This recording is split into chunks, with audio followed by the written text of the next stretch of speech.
Hey y'all, it's y'all favorite cozy girl, Chi the Reality Queen, and I am back again with a new season of Robe Chronicles. Tonight, we're going to be talking about Real Housewives of Potomac Season 9 series premiere.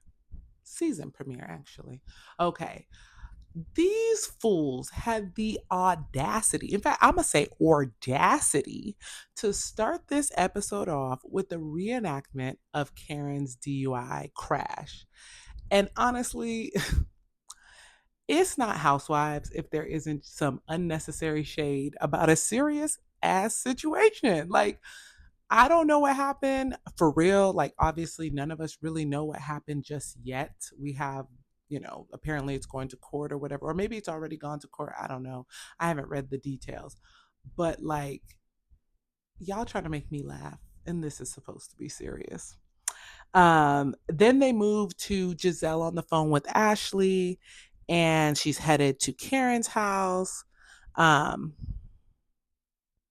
and, you know, they ask all the girls in their confessional what they think about it.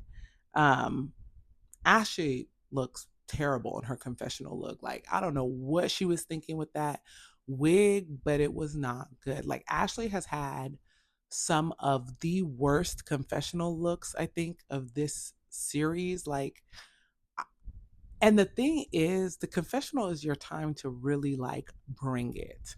And I think she consistently looks a mess. Like, she sometimes hits it. Sometimes she hits it, but it's not often.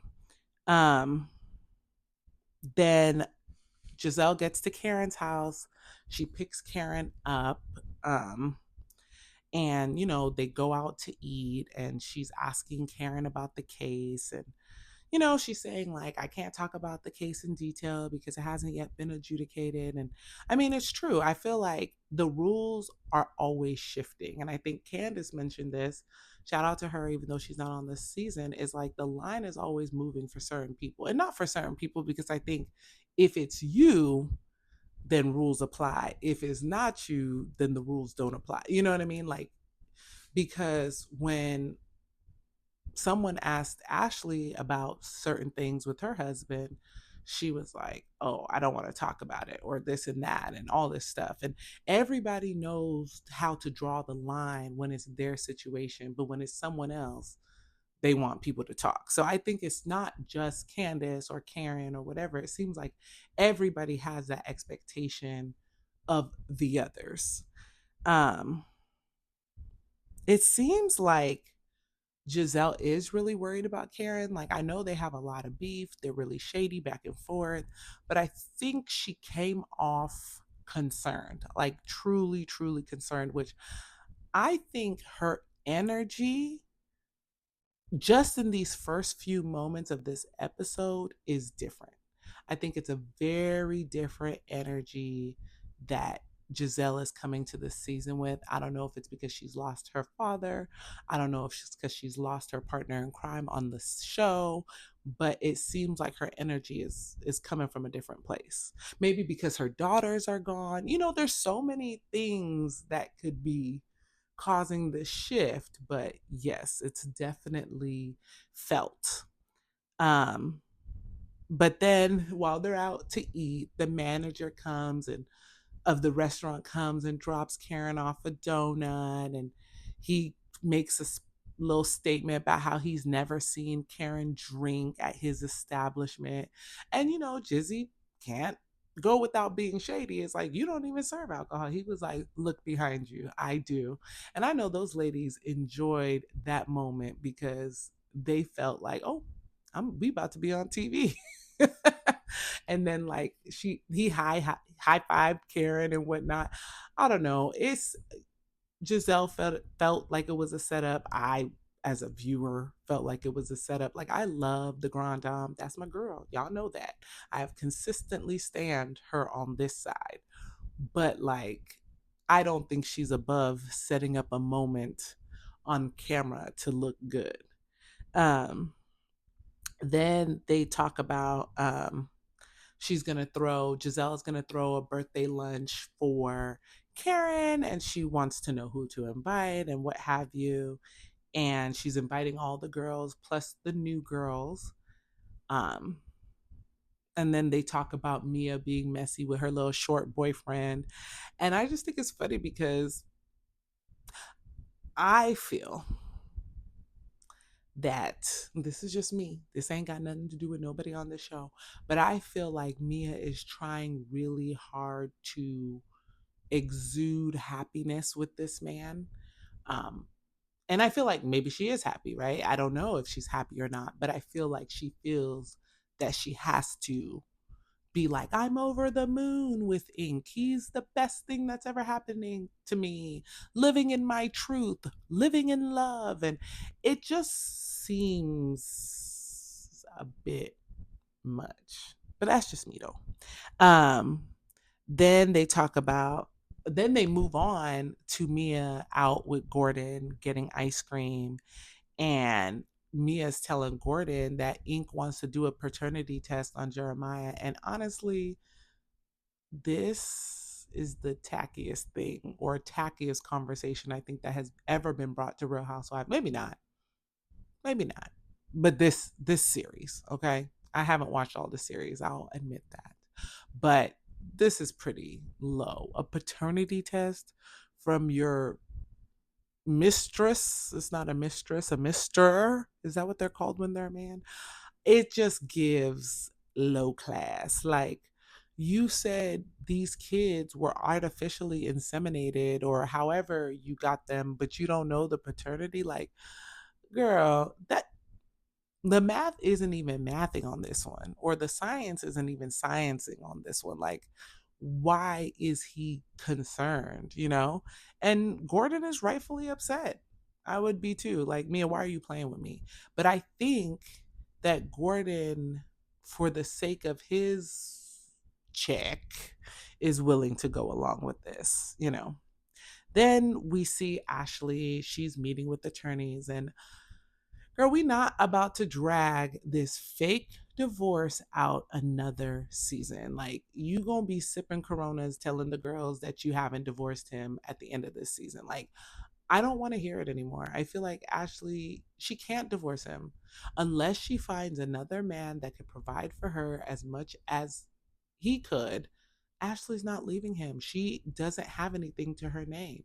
And we all saw GNA, it's nothing. So it's like, unless she, don't get me wrong, I'm sure she gets paid from the show, I'm sure she gets paid well from the show, but it's not the same as having someone provide, you know, providing for yourself. And honestly, I don't want to see that anymore. Like, it's a fake storyline that we've been dragging on. Divorce doesn't take that long. Now, I mean, it can when you're really, sometimes it's contentious, there's a lot of stuff to split, but she not even having those conversations yet. Like, she hasn't even gotten to the point where they talking about stuff like that. So it's like, girl, just stop wasting our time. Um but she says she has been dating, and her most important thing is custody with the divorce. And honestly, I'm like, I don't know how that man is as a father. He might be a great father, whatever. But if he is a great father, then you shouldn't have to worry about custody, because a great father isn't going to take his kids away from their mama when they need that her. You know what I mean? Or so we hope. He might be vindictive, he might be petty, which it seems like he is. But, you know, if he's truly a good father, he wouldn't do that to her. But who knows? Then we cut to Wendy, and she's resigning from her position as a professor. I mean, Wendy, who are you if you're not a professor? Like, can we still call you Professor Wendy? Can we still call you Wendy, Dr. Wendy? Like, where do we go from here? Like, don't get me wrong, I think she should do what makes her happy, but I do feel like it was such an integral part of her personality on this show. And she tells people, call her professor, doctor, this, that, to resign. I mean, you still have the doctorate, whether you resign or not. Shout out to her for that. But it's just so, you know, I think she, like, even if it's part time, adjunct, like one class a semester, quarter, whatever system they use, I think she should kind of just keep it in there just so we can continue calling her Professor Wendy. Um, she didn't tell her mom, which is a big deal. Like, Nigerians know that title matters so much. Like, I feel bad because it's like I know that her mama, even though she's doing good and she's on the show, it's like it's not enough, right? She that professor thing is the bigger brag for, our culture. Um, but she looks good in her confessional. I think Wendy has really, really upped it in the looks department. Like, her fashion is so on point for me. And don't get me wrong, like, not everything is a hit, but everything is a look, right? Like, to me, I may not wear that, or I may not personally like it, but it is a little show stopping, right? Like, I think that she's really upped her game, and she might be one of the best dressed housewives. Like, I know y'all might fight me. Y'all gonna fight me for that take? Like, y'all might fight me for that take, but I think we are enough seasons in and enough of a transition in for me to make that statement that Wendy might be one of the best dressed housewives. And this is to say, like, yes, I haven't watched every series, but I do see their looks, I see what they wear and stuff like that. And I'm she's pretty high on the list. Um then we see Karen. She meets up with her friend Vivian. Vivian has been pretty consistent throughout the show. She owns a boutique or a clothing store or something like that. And her other friend Stacy, who's one of the new girlies this season, is coming to meet them there. Um, Karen met Stacy through Vivian, so it's only fitting to have Vivian there in that regard. She used to live in the DMV. She moved to Philly to continue working for QVC. She's married to a German guy. She has one daughter. Stacy seems pretty good. Right now, she seems good. She comes in, she's cool. Very lively. I like her energy that she's coming with. Um, so they're there, they're dress shopping. See, I was confused. It seemed like Stacy, like they were there for Karen to dress shop, but it ended up that Stacy was buying and trying on stuff, so I'm not really sure. But anyways, while they were there, Messy Karen noticed that Stacy wasn't wearing her ring, so she asked her about it. Well, she asked Vivian about it, and Vivian's like, "Oh, you want to ask her about it?" And Stacy came out while they was talking, so Karen asked her, and she was like, "Oh, I've been separated for a year," and I'm like, Karen, if this your friend, how you not know she's separated for a year? A year is a long time to not know that your friend has been separated. Maybe 3 months, you don't know. They trying to hide it. 6 months, pushing it. But a full year, I would have been like, girl, where's your man? Like, you didn't ask no questions. No questions were asked about her man and where he was. I don't know. Just doesn't seem very realistic to me, but whatever. Um, then they're like drinking champagne, and Stacy makes a comment which I don't know. We don't really know her, so I don't know if it was supposed to be shady or not, but she was like, "Oh, Karen, I hope it's not upsetting you that we're drinking here in front of you." I was like, is this a dig to get back at her for talking about you being separated, or nah? I wasn't sure. I wasn't sure. Um, but it came off so classy that I don't know if you could really tell. But, I kind of like Stacey's energy so far. Um, then we move on, and it's like um, Karen's birthday event, and obviously Giselle set it up, so she's there first, and then Ashley shows up, and they're kind of talking, and she was like, "Oh, Giselle's like, I'm all about peace these days," and I'm like, "It's episode 1, really? Let's see how PC you are around episode 6, 7, right? Maybe episode 11." But yeah, she said she invited Wendy, and she hopes that they can get to a better place. And, Mia comes with her friend Jazzy. Jazzy's a very cute girly. Her man is in the NFL. He plays for the Chiefs. So they just won a Super Bowl. So she really like kind of that girl. Um, and she's really cute. She's a really cute girly. I now she's Mia's friend, and that's how they introduced her. They haven't really spoken to her, and I don't think she ends up getting a flute. So kind of interested on where what happened or where that goes, or maybe it's because there's supposed to be some reality TV show about Kansas City chief girlfriends and wives, so maybe that's why. But I'm also thinking if her spouse currently plays for the Kansas City Chiefs, I feel like it's a pretty young team. I am just curious how old Jazzy is. Like, she don't look super young, but like, is she over 25? Like, I'm really curious. And I feel like there should be that, you know, I mean, don't get me wrong. Ashley's first season of Potomac, she had to be like 26 or so. So maybe that's what they're kind of the energy they're trying to get from her. But she did not come off messy right away. So I don't know. Jacqueline shows up. Jacqueline, let me call her by her proper name. Jacqueline shows up and she's talking about how Karen called her, and Mia's like, but she said she was drunk though. I'm like, Mia, what are you like? I like Mia, and I have to remind myself of that sometimes. But the way she talks is so like annoying to me because it's so much like you're on the show, you're here, they gave you a flute. Why does it seem like you're trying really, really hard to keep it? Like, and not in a good way, not like, oh, I'm bringing the energy. Like, it's like you're bringing unnecessary lies and mess to keep it. And it's weird. Um, then Karen shows up. um the party has like a bunch of different drink options, and Jissy's like, oh, we have the Grand Dame, which is a non-alcoholic drink. And Karen was like, I feel like she was trying to be shady, which I think she was. I think Giselle's second nature is like shady, you know, so she doesn't really know how to turn it off, friend or foe. um but then she was like, before you showed up, everybody was asking me questions. And I told them, if you have questions, just ask them to Karen directly. And Karen was like, yeah, like, whatever. And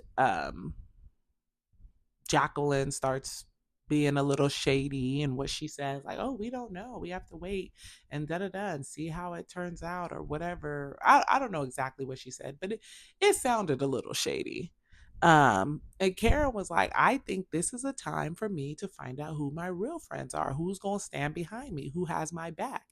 And truthfully, what Karen did was awful, right? Driving intoxicated and potentially putting the lives of so many people at risk is horrible, right? So I don't agree with it if that is what they say she did and that is what they determined finally that she did. I think it's a shitty thing. And I love Karen. I think she's above that and she should get it together, grieving or not, you know, because your grief could have cost someone else's, right? So it's like, that's whack, right?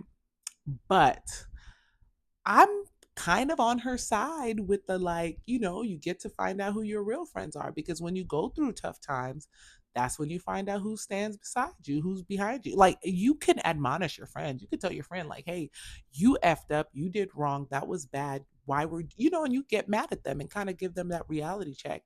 But do you still support them? Are you there for them? Do you have their back? Are you not gossiping with their name? I mean, granted, I know that's tough for these girls, for these ladies, but I I kind of get Karen's point. Like, you really get to find out who has your back, because the last time she had some trouble and her husband had some tax issues, shirts were made.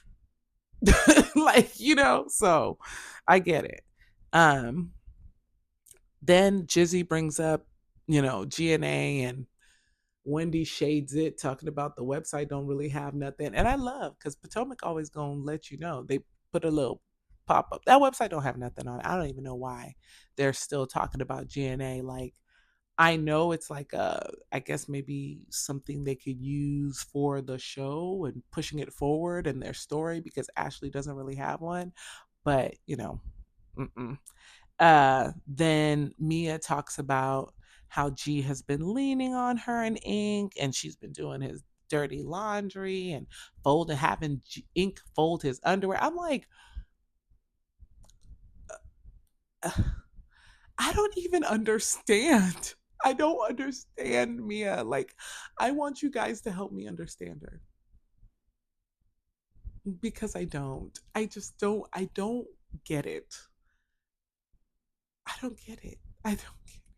Why are you telling a story to people? I wouldn't like those are the things that you wouldn't tell people like under any circumstances. And she's like, we washing underwear. Like, girl, what?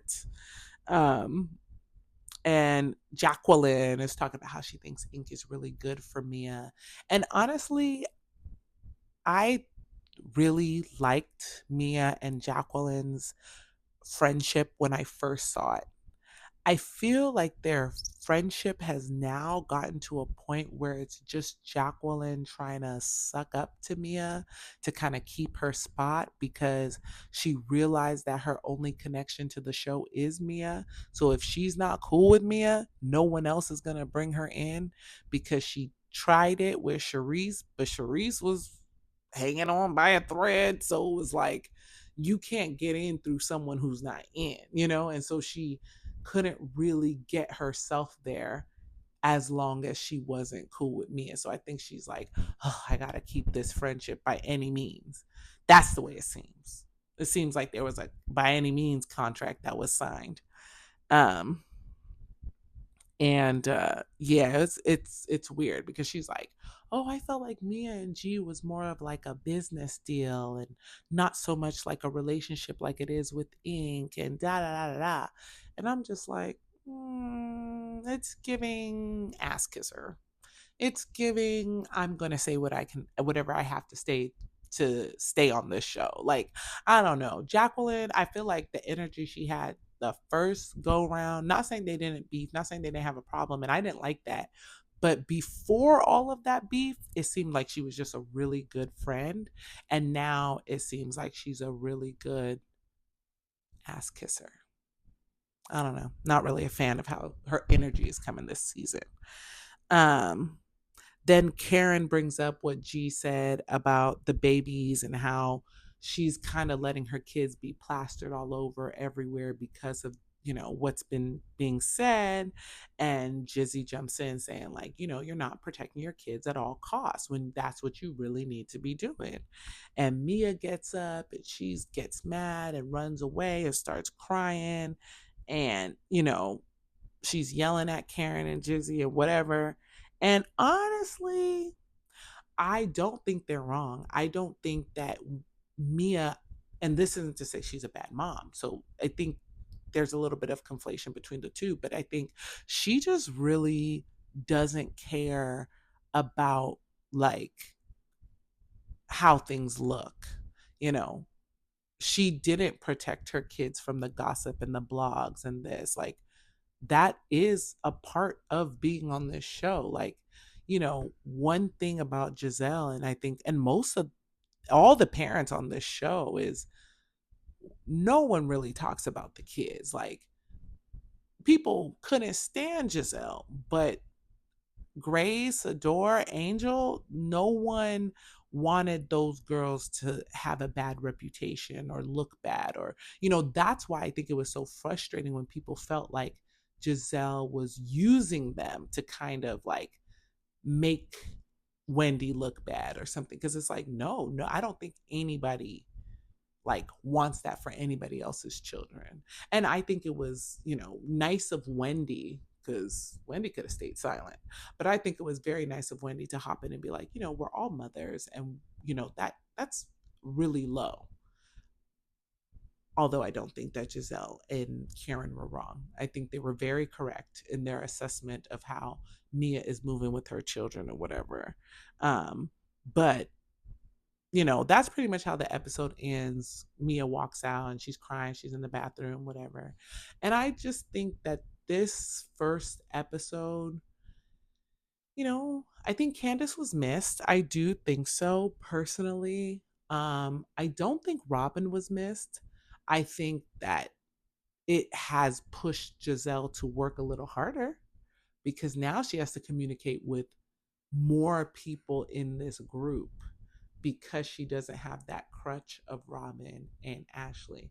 I see she's trying to make it a crutch of Karen and Ashley, but she still has to do more because she can't just be like, well, I'm not going to talk to you. And if I, just talk to Robin, then Robin will just talk to me. And then even if Ashley branches out, I still won't have to branch out because I know Robin won't. You know what I mean?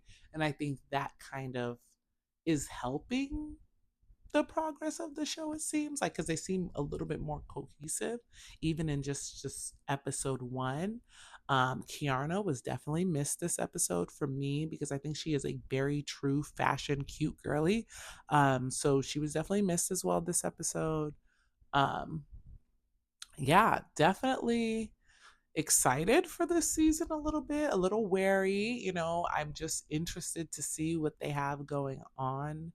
um yeah, and we will see. And we will be back here, you guys. I'm so sorry I'm so late. I have been so busy. I don't even know if I'm going to get to Salt Lake City. I usually recap that. Maybe I'll try to put a bunch of episodes together to see if I could talk it through for y'all. Just kind of the main big points that's kind of happened throughout. But yeah, Potomac, we're excited. We're here. It's a new season. I'm a little late. But yeah, tell me what you guys think. What are you guys looking for this season? What are you excited for? What are you sad about, right? What has happened? What do we want? I think that, as fans, we want stuff. Maybe that's what happens. Maybe it's not. But, we can want stuff for the season. Some of the previews are showing Giselle and Wendy have a conversation. Giselle and Wendy are getting cool.